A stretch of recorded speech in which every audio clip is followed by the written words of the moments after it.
ready? For the Egg Timer Hour. Welcome. You're here with Brandon V. And Sugar Dave.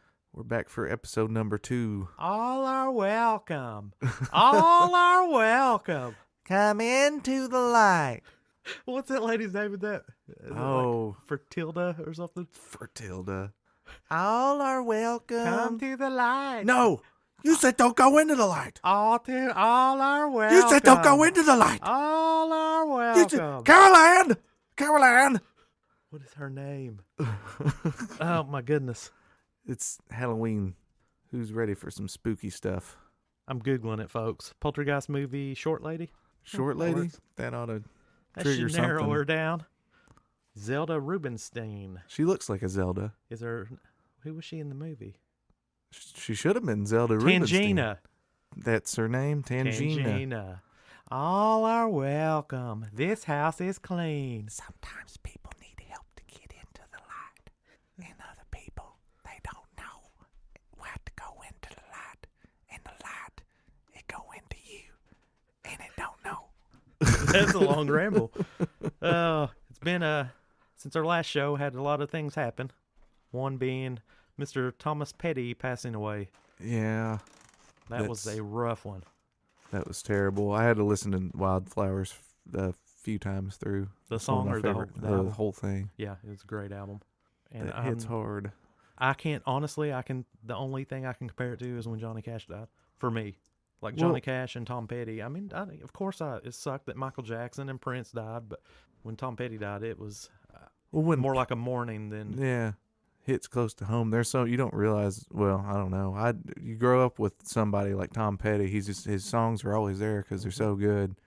And then one day you realize it's like, I guess I'm pretty big into Tom Petty. Oh, absolutely. It just happens. Well, we realized shortly after he passed that in our repertoire of covers, we play quite a few. There's a lot Tom of Petty. them. We play Walls, Wildflowers, Won't Back Down. You know him better than me. I counted the other day and there was 4 or 5. I mean, he can just write really easy to play but spectacular songs. And he could write really complicated music. Well, yeah. I don't want to be a I don't want to be. I want to be a rock and roll star. Do you know that one? I've heard it, yeah. That's an underrated one, in my opinion. Who else died? Gordie Howe died. Who? Gordie. Why does that sound so familiar? I'm probably saying his name wrong. From the Tragically Hip. Oh, yeah. I think I've read that somewhere, actually. We might have to record that because I don't think I got his name right. Anytime a musician that you care for passes, it's sad, but every once in a while someone will pass who are just legendary and can never be duplicated or replaced. Well, that's the thing about Gordie Howe's a freaking NHL guy. Gord Downey, excuse me, of the Tragically Hip, died at Gordie 53. Thomas. Gordie Thomas, he was... No, obviously I'm not a Tragically Hip fan. Never claimed to be, but when it's kind of news that whenever he was diagnosed with this brain cancer, he said, I'm going to do these shows and that's going to be it. And there's footage out there of him doing his last show. I don't know the name of the last song, but he's just standing there and he's just crying, holding that microphone, and it's just... moving stuff. Yeah. I didn't know he had cancer. See, I just read about it. I didn't read the article. Those guys are from Canada and had some hits in the 80s. Or no, they didn't have a big one until 95. They became a band in 84. I've heard their name, but I couldn't name one song or one accolade that they accomplished. Well, I think they're in the Canadian Rock and Roll Hall of Fame. That puts in mind Warren Zevon. Mm-hmm. His whole story. Like, was it his leukemia? It was some form of cancer, I believe. Yeah. Like, he went on Dave Letterman and they asked him if he had any advice, and he said, enjoy every sandwich. That is one of the best best answers I've ever heard in an interview. Oh, absolutely. Enjoy every sandwich. Every second and every sandwich. Enjoy every sandwich second because they're yummy. I'd never heard of him. I'd heard of Werewolves in London, of course, but I didn't know anything about him until he passed away. That was one of the occasions where I jumped on the bandwagon. And I saw him on Dave Letterman too, and we said, I mean, a lot of times I won't get into someone unless I see them somewhere and they seem cool. Oh yeah. It's like if they come off as kind of humble and approachable, I guess, or personable. both are, cocky assholes. I think as humans, it's real. Like you said, it's easy to, when you lose someone, to like. There's something. Yeah, you know what like I mean? people were posting stuff on Facebook, like here come the Tom Petty memes. Yeah. And it's like somebody posted, here come the Tom Petty memes, and you can't name 2 songs. I bet most people would be hard pressed to name. I mean, everyone can think of at least 2 Tom Petty I'd songs, say can't everybody they? could think of 3 or 4. Yeah. I'm sure there's people out there like, oh yeah, I know that song, Who was but he? maybe not who. But yeah, he's He's just got a one of big those catalog. that, yeah. I don't think it's jumping on a bandwagon as much. I think it's more like you realize what you've lost once you've lost it. Right. Like Prince. Well, it I sucks have bought that his this albums before, but I haven't listened to him in years. When he passed, first thing I did was pulled up Morning Papers. I was like, Yeah. man, that's a great song. So I think it's not jumping on a bandwagon. It's just like, oh man, Prince died. Yeah, it's just really looking back and missing it. It's anymore. There's a lot of gone too soon people on my iPod. It's scary because the music we grew up liking, we're now at the age where they are the ones that It's are classic passing away. rock. It's very scary. Chris Cornell's gone. Scott Weiland's gone. Lane Staley's been gone a long time. But here lately, more and more. Yeah, it's very. Oh, this is going down a deep dark hole. We need to turn this around. I know. Well, one thing to remember when you get down though is the music. That sounds cheesy as hell, but I don't care who you are. When that American Girl comes on, it's like you can't. It'll make you groove, man. You can't be sad when that song comes on. A lot of his songs, They're the best. they really are. So don't focus so much on the death. Focus on what they did with their lives. The legacy, what was left behind. This Yes. is what every musician, I guess, probably hopes to leave, some sort of musical legacy to. Oh, I'm sure. It's one of the things, like New Queens of the Stone Age, there's a song on there called Fortress, and that's one that's kind of, he said in interviews that's one about his, kind of like just about that thing to his daughter. Oh, like how- This, it's just some words of wisdom in a song, I guess, Yeah. kind of. and it goes the other route, like Creedence. Every song they wrote was catchy. John Mhm. Fogerty said most of his songs, he just wanted to see his kids dance. Yeah. That's how they started. There's not And too there's a many lot of just CCR going- songs you're not going to move to. Yep. Oh, absolutely. But anyway, back to it. Brandon brought up Halloween. Ooh, Scariness. I can't wait. Yeah. Halloween is a Pumpkins. holiday I always am excited about. Well, yeah. I don't know why. Chocolate. I like chocolate. Yeah, it's not, I don't know That's what it always is. look for a reason to celebrate chocolate in my holidays. I like going to haunted houses. I just like the whole. I don't like haunted houses, Yeah, I know you don't. but I'll go through them. Yeah, I don't care. You went through them last year. But it's like I'm here. I'm not a pussy. Yeah. I'm gonna go through that. I talk real big and bad, but every time I go in, I'm usually begging for my life. Please, I'm so sorry. Why are you doing this? I don't know what I did, but I'm so sorry. No, I always want to be in the middle though. I don't like going through those things. I mean, Yeah, I'm usually in the front. But like I said, once I get in, I'm the one that's like, oh God, please be over. I hate roller coasters, but I'll get on one just for, well, I guess because I don't want to look like a pussy. 'Cause you're not a like, I'll pussy. show you. I I'll ain't show scared of you. nothing. Oh. so what's new in your world, David? Not much of nothing.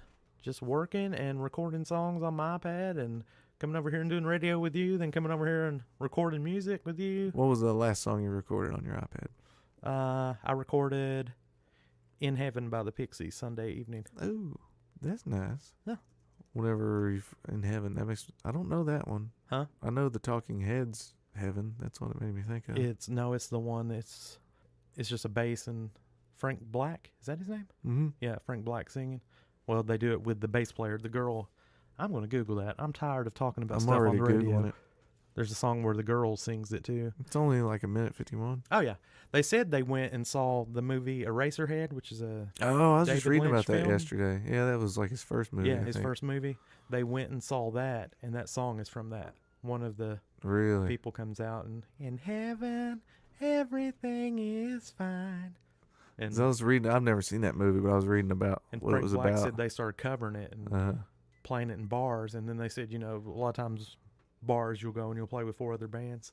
They said one night they went and pretty much every band got up was played a version. They thought they were so really? hip and like, we're the only ones going to cover this, and every band in the bar scene was playing it. Yeah, that's supposed to be one of those movies you only watch once and you never watch it again because it's so difficult to get through. Is it old? I think wasn't it made Yeah, like it's in like the 60s or 70s? 77, I think. Wasn't it black and white Mm-hmm. on purpose, or yeah, they had color Mhm. TV in the age. Yeah, there'd been some colored Andy Griffith going before then. That's true. See, I don't know the history of television. The history of television. Tell us the history, David. Yeah, and Why before don't you that, I know? covered a Power Bottom song a couple weeks ago. I think I Power played that Bottom. one for you. See, it's going back to if someone's cool or not. If I'm going to dig their music, Power Bottom, that you can't find their stuff anywhere. Can you find it now? Yeah, they re-released it. Okay. Like when There were the allegation happened, they took all their music off every site, like Spotify, YouTube, and there were the lead singer. What's his name? Ben Hoskins. Hopkins. Yeah, it was. There was some. What was Accused it? of Young sexual girls. misconduct. No, I guess. I think it was. He was forcing himself. The allegation was he was forcing himself on women backstage and whatnot. So, and these guys are freaks, but they sure make good music. They really do. The way I look at it, man, unless I was there, I don't have an opinion. 'Cause Right.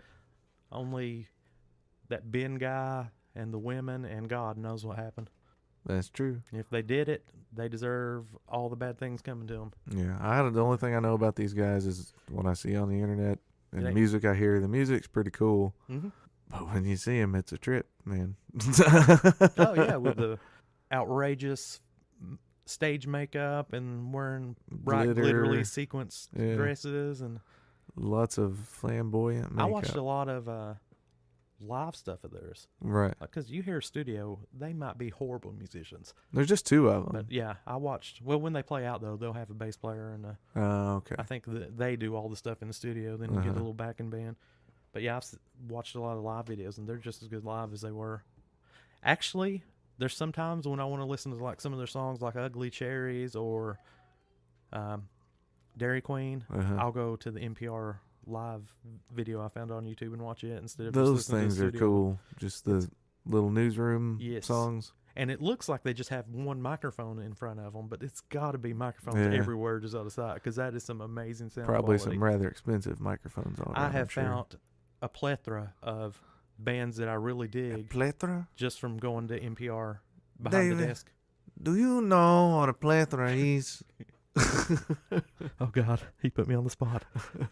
Yes, That's I do, from, Brandon. That's from Three Amigos. I was doing some movie quotes. I'm not really Oh, putting really? it on It is plethora. Overabundance. the line. You used it right.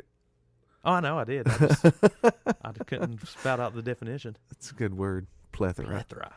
But yeah, go to NPR. I think it's called Behind the Desk. Behind the plethora. And I promise you, you'll find some acts too. You're like, wow, I can't believe they're on there. Yeah, I've Like seen. big Yeah, what were you gonna say? big name acts. I think I might have. Was Queens on the Stone Age there? I haven't seen that. If they were, I I was thinking the son of a bitch guy. What's his name? Nathaniel Rateliff Yeah. and the Night Night Sweats. Sweats. Those guys are cool. I think they did that. Ooh, apparently they have contests. Like, I don't know if you send a video of your band playing or whatever, and if they like it, Oh, that's cool. that is really Maybe cool. maybe Mine Like Me should throw their hat in that ring. Yeah, we'll win it. Never take yourself too seriously. But you know, Can we get on your show? there's also, just to be fair, there's also a lot of stuff on there you listen to, you're like, ugh. some stinkers. But that's just my opinion, you know. Right. Everybody likes different things. No, everyone likes the same thing. That's what kills me. Like when you have people that are like, you like Queens of Stone Age, they suck. Yeah. Well, they don't suck to me, man. Yeah. Kiss my ass. I like Power Bottom and they're sexual predators. I don't like, yeah. I don't like, what are they called? 5 Finger Death Punch. This girl I work with loves them, and if you ride in her car with her to lunch, like, it's like, I'll punch you in the face. And I'm like, this makes me want to throw up. But I don't think, I Right. would never say they suck. So I don't, Right. just because I don't like them don't It's mean not they your cup of suck. tea. You know what I mean? Just because they're not your cup of tea doesn't mean they suck and you should put them down. It's people that are judgy like that. I would love to see someone be like, well, here's a guitar. Go at it. Yeah. Do better. Let's see what you can do. I'll never forget. There's people that'll heckle you like that. That's happened to us before. It's not fun being heckled, but We've been heckled? Yeah. I remember, like, don't ever play that again. Someone shouting that. But I don't remember. Don't ever play that again. It's Tiny Disc. Yeah, that's it. Tiny Disc Concert. On NPR. Yeah, check it out. Well, screw them. You're on WP3W radio. Don't go to NPR. First one I see is Randy Newman. NPR. Welcome to NPR. Left foot, right foot, left foot. But you got a friend. That sounds like Bob Dylan, kind of. Yeah, they got a lot of cool folks on here. Jason Isbell. Alt J. Why is that? Ooh, Steve Martin did one. That'd be neat to see. That's awesome. I love Steve Martin. Atheists ain't got no songs. Well, what's been going on with you? We get sidetracked, folks. You have to bear with us. Work, and more work. I'm just happy to be back on the Egg Timer Hour. Oh, me too. I'm having a blast. Back with you out there in Radioland, wherever you may be. So this is a new radio station, new television show. Yep, in its infancy. We hope people are listening to our broadcast. We've been talking to Buddy Ver's Big Daddy Roland, and we're hoping to eventually have live capabilities. Oh, yes. So we could go live and have people call in. As in, this is pre-recorded. Because we're going to do whatever we want. So we may go live one week and next have a recorded one, and next have a special guest. And might not even do one week. Yeah. Because this is just a side thing. We hope you like it. So you're studying hard over there. What are you studying? The beauty of it. I'm still looking at Still bands. looking at NPR. Still looking at NPR bands. Just like, wow. Oh, Gucci Mane. Gucci Mane. So for those of you just tuning in, this is Brandon V and Sugar Dave of Mind Like Me. So David, we don't know too much about you yet. That's true. Where and when did you decide that you were really into music in a big way? Gosh, when I was little. It was just I kind remember of being there. very small, and my mom was always the one that would be listening to, like, this is the dawning of the age of Aquarius. Yes. And we'd be driving down the road. I'd be like, what? I distinctly remember that song. I'd be like, ugh. Oh, God, this is horrible. You know? Because you just instinctively don't like what your parents like, I think. Well, but it quickly turned into, like, I absolutely adore Roy Orbison. He's one of my favorite all-time artists. And when I was a kid, though, I was like, oh, gosh. I don't know if it's partially reminiscent. Like now, John Prine's another one of my favorite artists. I remember when I was in college, my buddy Willie would play John Prine records, and I'd be like, it sounded like, to me, and I hated it. And shortly after college, I was like, man, I want a John Prine record. Looking back, I probably just like, I miss my buddy Willie. Yeah. You know, I lived with him all the, you know.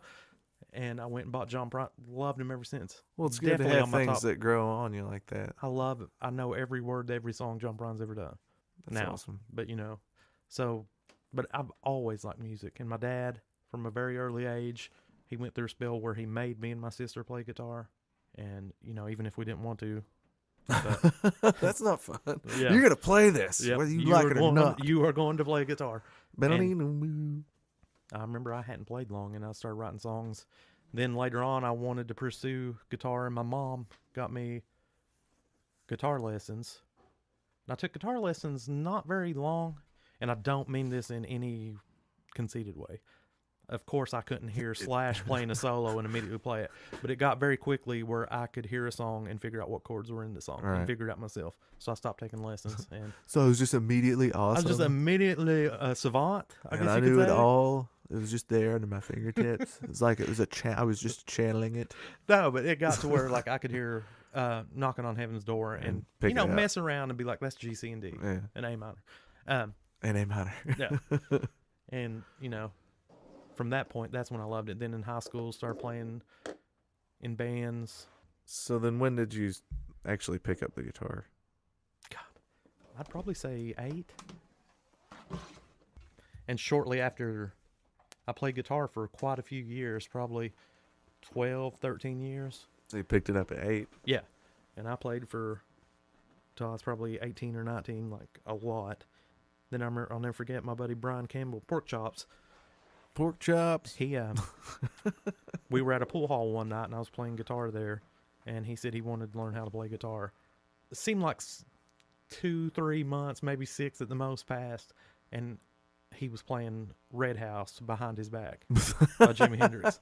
You know, some cats are just born to play music. Plus, he had a history. He played saxophone in the school band his whole life. I don't know if that transposed over from carried over the a little music bit. theory and all that stuff he learned carried over. I'm sure it didn't hurt. He was like a virtuoso Easy for you to say. in no time. And I remember being like, screw this, I'm playing drums. My dad always had drum set in my house, and I just started banging on the drums, and next thing you know, I was in a band with him. So what, you started drums when you were I was pretty old. I was 18, 19, something 18, like that. 19, starting on drums? Drums are hard. That's something I can't play really at all. Like if I can keep an AC/DC beat going, then I'm rocking on. Well, I mean, like, I was always interested in being in bands and playing music, but my speed was like, when I come around, dun, dun, dun, dun, dun, dun. Brian was sitting there, there's a red house over yonder. Well, there's with a his lot of guitar things over about his the head. blues. I mean, the blues is just you got to have that or you don't. I mean, there's some virtuosos out there that don't even have that. That's true. So I couldn't compete. What could I? Okay, you play Red House, and I'll hop up and play when I come around. So I was like, I'm gonna play drums, and I'm gonna be your backing guy. I love the blues, And he's still amazing to this day. Yeah. He still plays. He's amazing. you can only play those same 3 chords so long. I love playing the blues, but I'm not good at it. But I enjoy it. Yeah, but there's so many people that have already done it and done it so well. Why even try? Oh yeah. Is you could be working on something more original and something else. Well, I think there's a way to do it though. Like something that hit me just the other day. I've always loved the song Revolution. I think it's It's brilliantly a blues. written. Yeah, I'm not saying there It aren't hit great me. songs I that was like, aren't blues. I didn't think I knew how to play the blues properly till the other day. I was like, oh my God, Revolution is just the blues. Yeah. Dun, dun, dun, dun, dun, dun, dun, dun. Same. But it's just like the characteristics of just the way George Harrison played a guitar and Absolutely. and each one of them. It's just Less is more. everyone has their own little take on the blues, and it's always cool if you can kind of. You're not going to reinvent the blues, I don't think, but No. to try and The mask last it a little. person I can think of, and I know you're not the biggest fan, who took the blues and made something new out of it was Jack White, that I can think of. Yeah, I like Jack White all right. I know But you read an interview that ticked you off, didn't you? What was it? I don't Something know. about him comparing himself to Jay-Z. No, what was that? That he was talking about I think it's been resolved since. There's some kind of supposed feud between him and Dan Auerbach of the Black Keys, and like they were You got something like a vibe about of Dan arrogance Auerbach or something. I guess he just comes off a little weird to me Yeah. sometimes. But yeah, Goes back to if you seem like an asshole or not. Maybe I'm too judgy. Maybe I just need. I like his music. Love his music. yeah, he's talented. But he's the last person I can think of in our generation that has came out and used the blues to his advantage, I guess you could say. Well, I don't know. John Mayer. Well, they probably came out around the same time, didn't they? Yeah, but when you listen to a Jack White blues, it's not like No. it's not like a traditional blues. Like off the album Blunderbuss, there's that I'm Shaking. Yeah, That's a blues song, and it's... that one's, if there's one in that same kind of vein, it's got to be that one. Yeah. But he has really cool guitar tone. Oh, yeah. And he can play. Yeah. There's some songs that he can flat out play a guitar. And I mean, the dude made Tasco guitars worth something. So Is that what he played? I thought he played like Sears, he's played a few of them like that. like Airline. Mm-hmm. He made the Supro.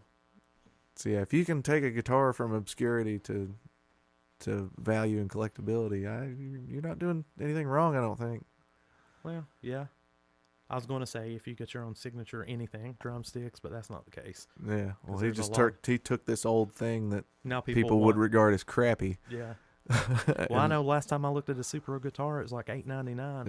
Yeah. I'm sure. And those his- amps are ridiculous as well. well, the amps have always been cool, but I'd say those guitars definitely got an increase from him. Oh yeah.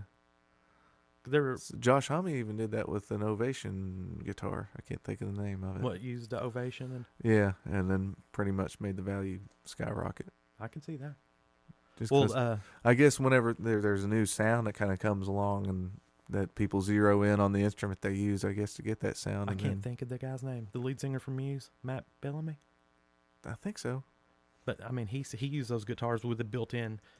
Looks like it's got an iPad in your guitar, and like it's like touch sensitive. Like Those guitars are really cool. And those things are like $6,000, and I'm sure that has something to do. And he's got his own signature. I'm pretty sure. Yeah, I was trying to think of who made that. It's a very odd name.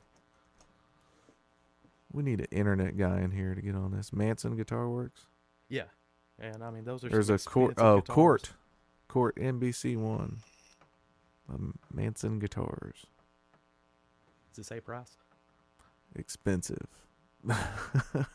It doesn't say. My internet's slow. But yeah, I'm sure with all the electronics and stuff, it'd be expensive anyway. It's 479 pounds. It looks like. That's, for our UK listeners. I don't know what that is. Quick, Google. $7,000 on Reverb. Wow. Yeah. See. Used $7,000. Of course, that's just what somebody's asking for it. Who knows? I guess it's all in the eye of the beholder. But there's cheaper ones, but they don't have the little pad on it. This one has the pad. Oh, if there's a guitar I was obsessed with and I had the money, I wouldn't care. Well, yeah. I've always wanted a Gretsch White Falcon. And good luck getting a cheap one of those. They're really expensive. And of course, what I'm saying is I don't have money. But if I did, if I had an extra $4,000, let's start a GoFundMe. People go to GoFund David's Gretsch White Falcon Fund. Buy me a guitar. Make him Buy smile. me a guitar. Please. So what would be the first song you'd play on your new Gretsch White Falcon? If I got a Gretsch White Falcon, what would be the first song I'd play? The first thing you play on it. Oh, gosh. Doesn't have to even be a song. What would be the first chord? It'd probably be In Heaven. Because I'm bad about, I really learn a song right before I record it. I learn the crap out of it, so I can play it backwards and forwards, and then I'll pick a new one, and then I get obsessed with that one. Yes. Same way when we write songs. Like when we wrote Hannibal and recorded it, anytime I picked up a guitar, I'm Just gotta play that riff over and over. Oh, yeah. Just depends whatever you're So it's into. usually what song I'm focused on at the time. I'll play the crap out of it where when you hit record, like you're not even really thinking about playing it. Mm-hmm. That's just my process for doing it. What yours is? Record. Record. Record. I can do it again. Give me another one. I got it this time. Well, it's like you get an idea of it, and I don't know.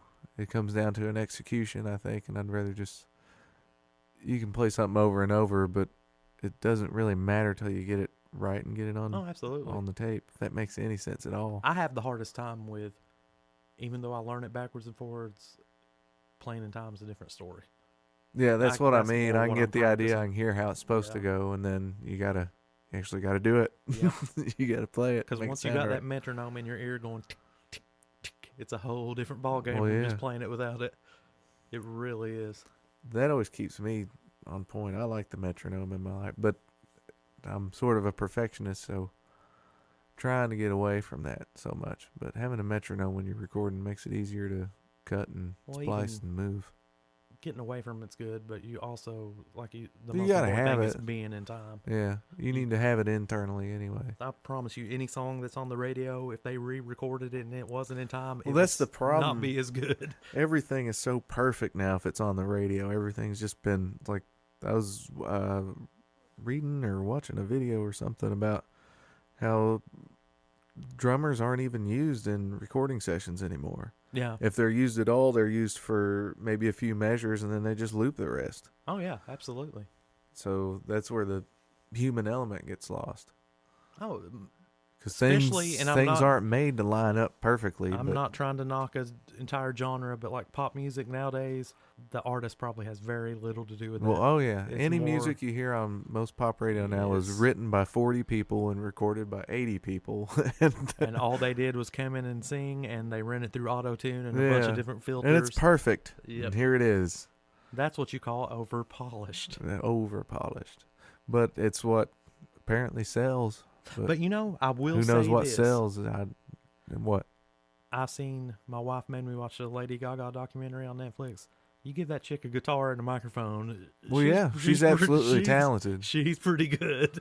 You can't. I'm not saying that these people aren't talented. It's just that. Oh yeah, I'm not generalizing the whole pop. I'm not saying they're not. I think talented. the idea of the artist has been greatly skewed, and that's a word that gets tossed around so easily. Everyone's a freaking artist. People on The Voice and American Idol, they're artists singing cover songs. Yeah. If you want to hear, I don't know, Islands in the Stream. Yeah, if you want to hear that, why not just pull up Kenny Rogers and Dolly Parton singing that song? Because no one ever did it better than that. There is times, though, that I do enjoy a good cover if it's done right. Yeah. If someone makes it their by own. another artist, someone who's had some, because who really buys these records from people from American Idol and from The Voice or whatever singing show it is? Someone does, or they wouldn't do it. They're making money somehow. Making money on the singles and the advertising, I guess, because they always have like an iTunes single for whoever's staying on the show. Yeah, I'm sure they make money, or they won't do it. Well, yeah, obviously. Yeah. I read something Dave Grohl said about that, like. Yeah, about getting in the garage and playing in the garage and actually practicing. But why do that whenever what people really want? Which if you want any kind of substance, you're going to get in that garage and you're going to play with other people and you're going to do it. And if you're just in it for the money, if I could go to Hollywood, good, get an agent, and rock on, I guess. Even if I could sing good, I couldn't imagine doing a show like American Idol. Yeah, because it's instant fame. Boom, there you are. You've arrived, at least for 15 minutes. Oh yeah, it's short-lived. Mm-hmm. Someone on my Facebook the other day posted a picture of, or a little video of someone that'd been on The Voice or one of those shows, and they were at a bar in like Montana and just happened to run into. Yeah. That guy was probably playing a gig for $500. Like, who remembers Soul Patrol? Soul Patrol, woo! You know, that's gone on longer than way before that. Wasn't there like MTV had like. They made boy bands, and it was a television show. And there's something like that. Like what was the Ed McMahon show? Star Search. Star Search, where it was usually there's different genres and stuff, and they'd have different competitors come in, and people they'd have dogs jumping through hoops, and so it's been around longer than more American of a variety Idol, show. It's mindless entertainment for the masses that people. No substance, hollow.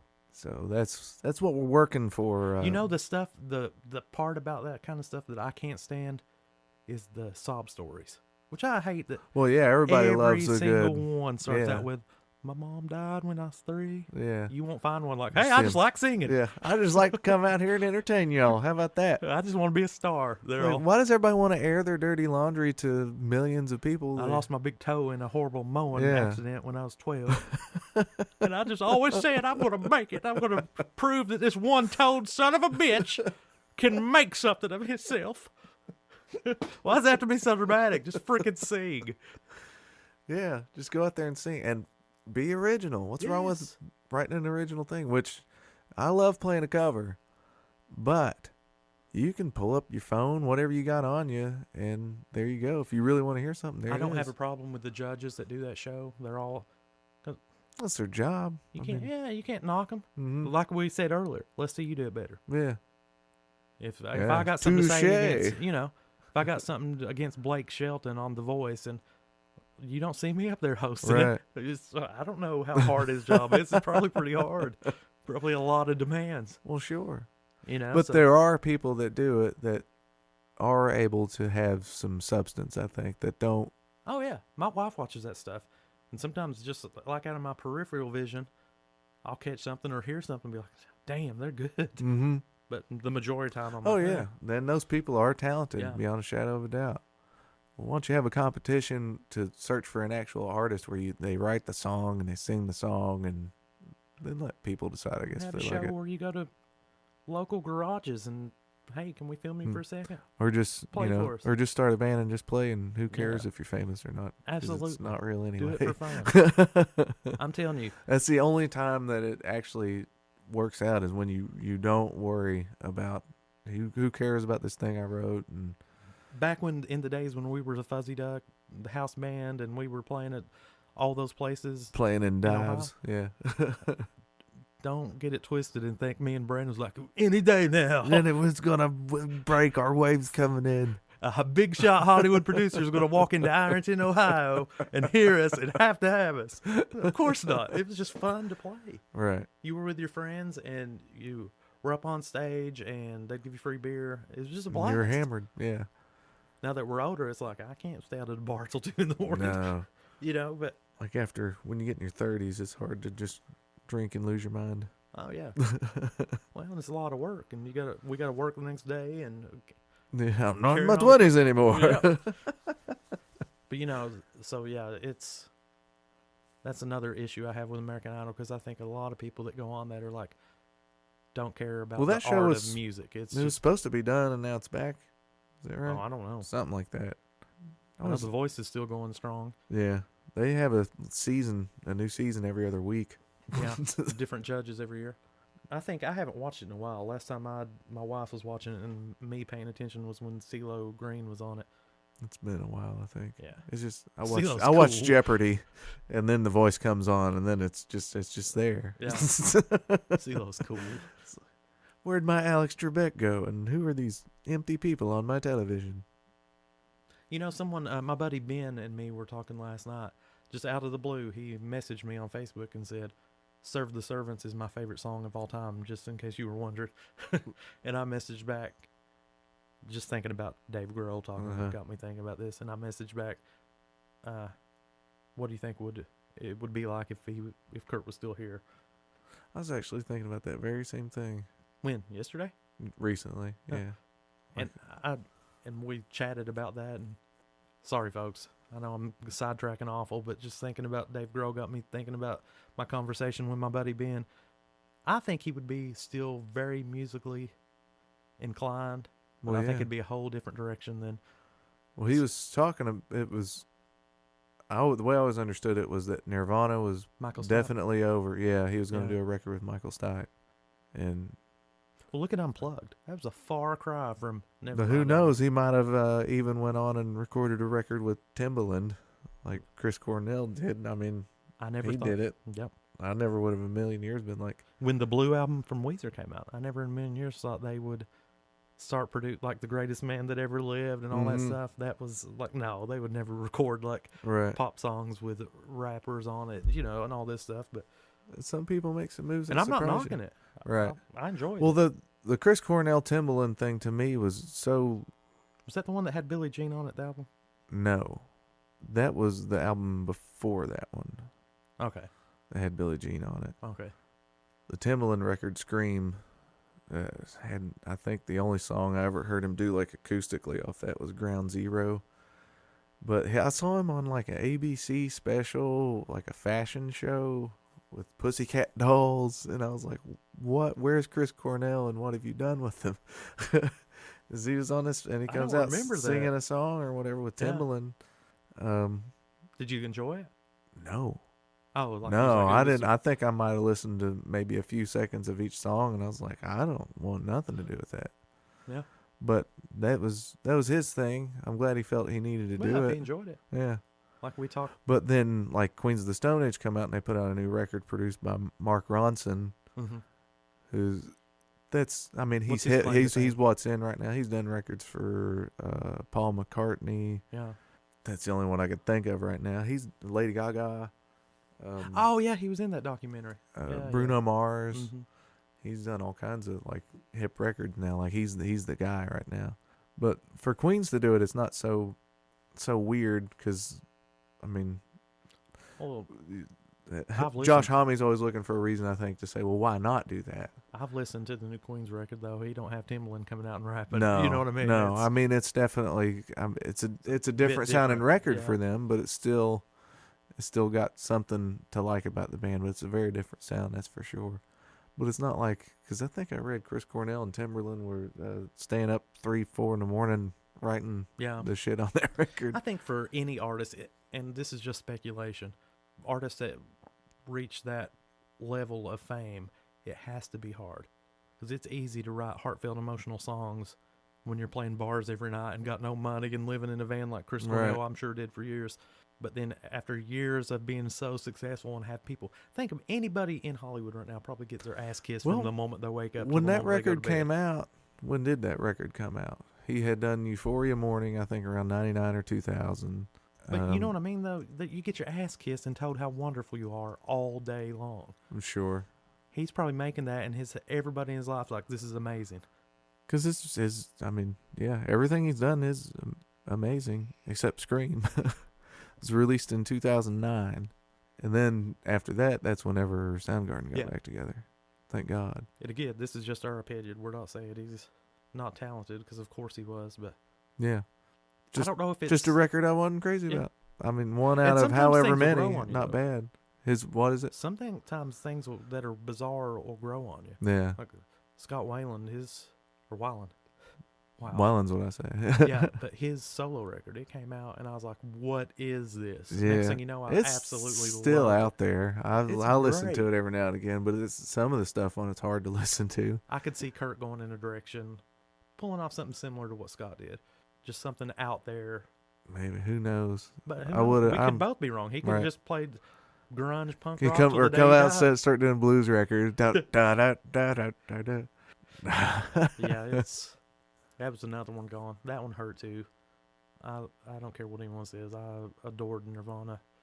I think so many people from our generation definitely did. There's a lot of people. I hear it a lot. Like, they sucked. I'm like, you are crazy. They are very. Yeah, I even remember people saying like, "Isn't Dave Grohl like not that good of a drummer?" I'm like, "What?" It's like, you're a drummer. You try and play like him. Then yeah, here you do it. Yeah, exactly. Here's some drumsticks. Have at it. Here's that. Let me play this song now. Do that. When we record. Yeah. Didn't you play Keith Moon one time? Like, just do that. Yeah, just play like Keith Moon. Why not just do that? Okay, Brandon. Just try that on. It's so simple. It's so simple. Just Keith Moon. Go. Why did I never think of this? I'll just play like Keith Moon. Oh, okay. Like you're gonna. Okay, I get it. Oh, I got you. I'll just do this. Play like the best drummer that ever lived. Got you. Hit go. I'm ready. Seriously, why can't you? But yeah, Dave Grohl is and Kurt, I'm telling you, that guy was a talented musician. Well, he could play guitar pretty decent. Yeah, well, he could write. Yeah. It goes back to originality, and there's nobody that sounded like that. He was that I know of, him and the lead singer of the Toadies, they are the feedback experts. Kurt Cobain could get some guitar sounds from his feedback that's like, how is he doing that? Yeah. I was listening to Turnaround today, the Devo cover on Incesticide. Yeah. That song, they don't have another song where the guitar actually sounds like that, I don't think. Like Where's the tone of it's kind of weird. What song is it that's like, what is wrong with me? It's on In Utero. Is it Very Ape? No, you just milk it. You just The feedback at the beginning of that song. I'm like, what? How the hell is he producing that sound? Well, the 2013 remix version of that record. Have you listened to that? Oh yeah, it's pretty cool. Yeah, I like hearing stuff where they tweak stuff a little bit differently. You know, my favorite Nirvana thing probably ever was I bought the box set. God, with the lights out? Yeah, with the lights out. And on the DVD, there was a video of them in Seasons of the Sun. I watched that last night, too. That brought a tear to my eye. Terry Jacks did that first, I guess. Is that right? I'm not sure. Terry Jacks, I'm 99% sure. But did somebody else record that, too? Beautiful. Did somebody else record that? Oh, I'm sure. Like, make it... Or was Terry Jacks like the guy that made it famous? You know, I don't know. Looks like it. It's like, yeah. But yeah, seeing that, I highly recommend just take a second, get on YouTube and Google Nirvana Seasons in the Sun. And you could tell just by it wasn't meant seriously. They weren't trying to record it was just like they were just in a room, he's playing the drums and singing the song. And it's beautiful. Just because it's one of those songs, too, that when people hear it, they're just like... You know, I didn't really know the words till that Nirvana. Yeah. Like, I didn't know it said, goodbye, Papa, it's hard to die. No doubt. You know? It's pretty heavy stuff. Yeah, it really is. But yeah, definitely check it out. I bet you they've still got tons of unreleased stuff in Kurt's, like, vault or whatever. Probably. I always get a little aggravated with their re-releases because they'll put one song on it. It's like a whole bunch of more of the same, and then there's, like, some demos that sound... Yeah. There's Element agreed. Right. Tupac is still putting out records. They're still making still making Tupac records. Know, I saw something the other day, Eminem with featuring Tupac. There's just... It's because he's still alive. Yeah, that's very true. But probably countless hours they just hit record and he'd freestyle or whatever. Right. They can that will happen. Oh, I guarantee we'll never hear all the Prince stuff. Oh no. Dude's got a vault. Well, wasn't he was real particular about like ownership, right? Oh yeah. So I don't know. I'm sure it's comes down to what's in his will and stuff. Mm-hmm. Like, well, the estate will get to, and there was even when Jimi Hendrix died, there was all kinds of problems with his estate and music and oh yeah, the rights to it. It's So, it's like, somebody's legacy. I mean, if put when it out Tupac there. passed, Right. if his mom was made the head of his estate, I think she's she the one was. who's selling all these songs Right. and re-releasing them. So in other words, she's making a killing. Because I think I read something the other day, like Francis Bean Cobain gets something like I want to say $100+ in residuals. Like a month. I'm gonna have to Google that. and So get she's back to set you. for life. I read something about her There's recently. something that says she spends $200 a month, earns $100 a month from father's estate, I according believe to NY Daily News. he's probably worth $200 million. Google Kurt Cobain net worth if you don't care, and try not to take all day. But yeah, I'd say there's a lot of money there. His estate. Well, yeah, it's I guarantee Nirvana. It's $200 million.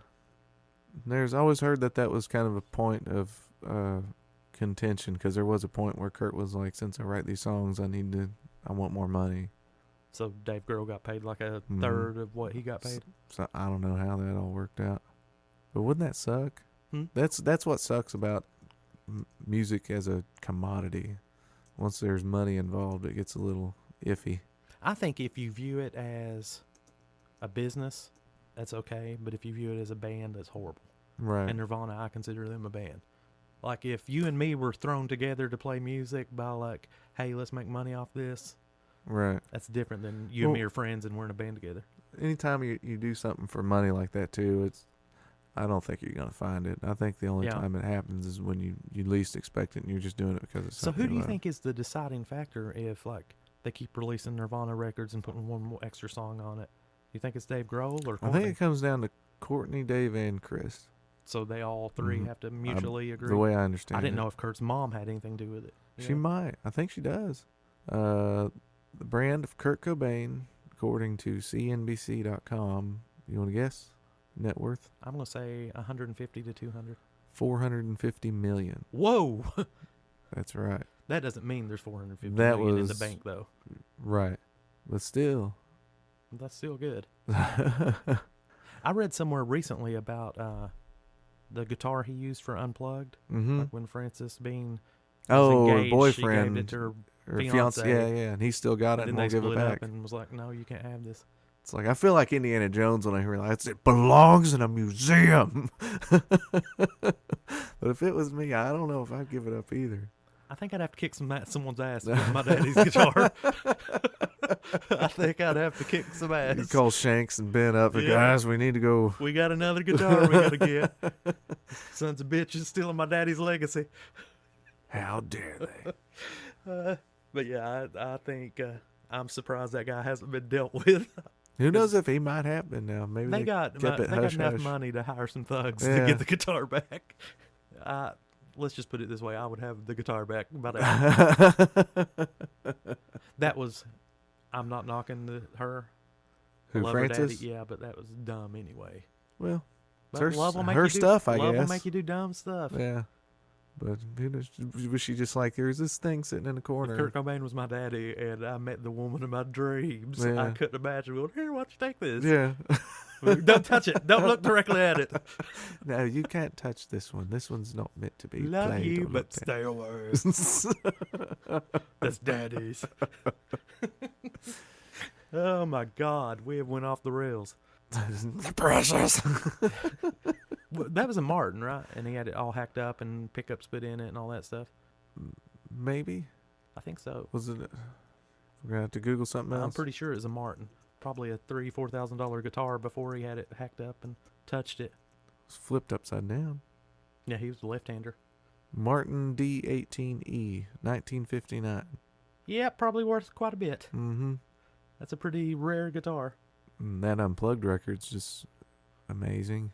Oh yeah, from start to There's finish. yeah, I remember the first time I saw it, that moment where he takes a breath on "Where Did You Sleep Last Night." yeah, and looks right in the camera. I was like chills, Yeah. tears, all the whole nine See, I yards. wasn't on the Nirvana train until that Unplugged show. See, I remember I was staying on out with Roland when we watched that, and they played Roland's dad, Doug, heard that, Mm-hmm. and he's like, "You know that's the original song, right?" And he played "In the Mines" for us. Oh, Was it Oak Ridge Boys? there's been so many But people that he have played done us that version Uh-huh. because it's a real old song, but it was "In the Mines" or "The Mhm. Sun Never Shines." Yeah, that.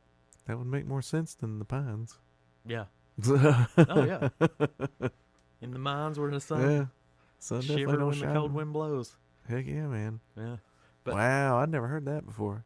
Yeah, it's the Well, I'd never heard the Mines. I knew it was an old song. yeah, it's in the mines originally, but they tweaked some of the words, and someone that covered it changed it to Pines. I don't know if Mhm. it was Nirvana or a band before them. Might have been Leadbelly, Yeah. like he says.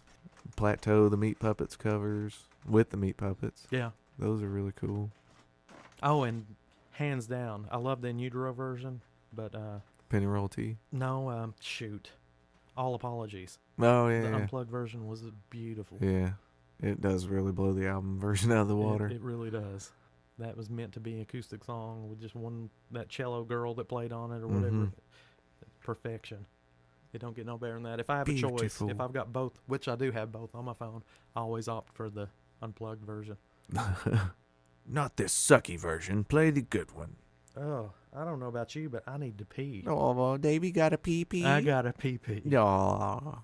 Let's take a little break. You're listening to the Mind Like Me Egg Timer Hour on WP3W, No Restrictions Radio. Rock. We just took a little pee break, but we back now. Little pee-pee break. Back with Brandon V and Sugar Dave, back on the Mind Like Me Egg Timer Hour. We're so glad you're with us. Episode number 2. Dave, getting back to you. Huh? What was your first guitar? My first guitar. Mm-hmm. When I told my mom I wanted to... I didn't ask what you said to your mom. Listen here, bitch. This is how it's going to go. This is how this interview's going to go. You don't tell me about your mom. No, when I first wanted to play, and was serious about it, not because my dad made me, I told my mom I wanted to play, and she bought me a Series 10. It was red and orange. Ooh. I loved it. I That's ended a up cool giving it guitar. to a kid who wanted to learn because it was just like a $100 guitar. Right. But it was sturdy and stayed in tune good and everything. Then my mom wanted to learn to play, and she went out and bought like a $800-900 Fender Malibu, Oh, My those mom things would- are cool. and she played it about half hour. Here, Was like, yeah, that's enough David. for me. Here's Fender Malibu. Here, David. That's just Enjoy my memory of it. It may have went different. It may have been mom might hear that. I bought that for you little turd. No, I remember you wanted to learn. And you still have that one too. That's a Oh cool yeah, guitar. that's my favorite guitar. Fender Malibu. What year is it? Oh, you asked me too quick. What year is 80 something. I 80 don't something. remember. I've seen Elvis play a Fender Malibu before. Like as much as I love, it's just a Fender Dreadnought guitar, but it's got a Stratocaster looking neck on it, head on it. Or straight, yeah. Yeah, it's a really cool guitar. That's my one. Out of all the guitars, I've got guitars that are worth a lot more. But that's the one, like, if there was a fire and you got time to get one, I would get That's that the one. one you'd grab. Just sentimental. Because I'm as long as I can remember, that's been in my life. And everywhere I went to college, and Mom let me I took it with me, you know. It's always been around. And the Ovation Breadwinner. I actually had... That's a really... Yeah, that's what Glenn Campbell played, and I think it's a real wild looking guitar. Glenn That was Campbell played one? the Rhinestone Cowboy. He made Ovation popular. Glenn Hmm. Campbell. I did not know that. Oh yeah, he was always in their ads, but anyway, my dad had an Ovation Breadwinner white, and it was beautiful. I played. It was pretty much mine, even though it was Dad's. But you know, like Brian played it when I played music. The guy I was talking about Chops earlier. Uh-huh. He played it when I played in a band with him. My dad let someone borrow it, and they flat out wouldn't give it back. And my Fender Bandmaster amp, the Really? person wouldn't give it back. And me and Brian and Shanks and a few of my friends went Gonna to the throw dude's down. house. I wasn't leaving there without Give it. me my shit back. We went and, you know, knocked on the door. We were young kids, but we knocked on the door, and he opened the door. Was like, "Oh yeah, let me grab that." Yeah. When he quickly saw... And then I sold it to our buddy All the Tyler, people. who passed away. I sold it to his dad, and worked its way back around. Yeah, I got it back. Was it a gift? Hmm? It was a gift, wasn't it? Well, Tyler's dad, Chains, asked him, "What do you want for your birthday?" And Tyler said, "I want you to give Give David's guitar back to guitar back." And for my Chains, birthday. he's Yeah. got tons of guitars. He didn't care about that guitar. And for Tyler, for his birthday, he got his daddy to give me a guitar and amp. And if I'm not mistaken, I'm thinking that's the same year like his dad. He got a cool gift too. I think he got him that white Jeep. You remember that? Oh yeah. But yeah, so that guitar has left me on 2 occasions in my life, but it always came back. And now it's sentimental. If you love something, set it free. They go anywhere from $2,000 to $4,000. I will never let any one of my guitars go. There's been times where I've like, man, I could use $2,000 to $4,000, but I can't do it. Can't get rid of the breadwinner. Nope. So I think we're about ready to wrap things up. What do you think? For the evening? Have we given the people enough information for the day, for the night, wherever you may be? Probably have. We've enjoyed our time with you. Now let's talk another 20 minutes. Another 20 minutes? Yeah. Hell yeah, let's do it. Woo! Burning the midnight oil. Woo, we're going to talk all night. Party time. Good night.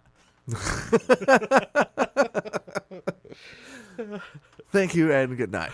I've grown weary of this conversation. I'm still trying to look up Ovation breadwinners. All are welcome. Who else played an Ovation breadwinner? Huh? Who else plays an Ovation breadwinner? Al Di Meola? He's a jazz musician. Ovation Only breadwinner. a-holes listen to jazz. Oh, this is just Ovation people, not the breadwinner in particular. This breadwinner looks funky. There's a breadwinner and the deacon. They're the same guitar, basically. You think they got like that little weird cutout at the bottom so you could like sit it on your thigh or something? I don't really know. It that would make the most sense. almost looks like a BC Rich, but not as ugly. Looks a little warlocky. Yeah, they're pretty cool with guitars. They're definitely unique. So much squeaking. That's what happens when you do radio from a basement. Yeah, we broadcast from an undisclosed basement. Secret location. You'll never find it. 40,000 leagues under the seas. No man dare journey. Except for David. So what shall we take away from we're this not ending? episode? Oh, I'm like, what is... You said What's the end, going then you start on? talking about guitars. Just From this going off show? on a tangent. Yeah. I really like the point we talked about earlier. Instead of getting down about someone passing away, just remember what they did with The their life. good. Yeah, absolutely. Always look on the bright side of life. Keep on the bright side of life. I don't know what I'm just making. I'm just winging it. Some Eric Idle. Yeah, I think that's the takeaway. Yeah, I mean, it sucks that people pass away, and it happens to all of us, but you look at the legacy and things they've done, Yeah. offers some comfort. There's some great legacies out there. Tom Petty was only the most recent that leaves us far too soon. Yeah. Young man, he will be missed. All right, guys. We'll catch you on the next episode Thanks for listening to the Egg Timer Hour. on WP3W. Good night.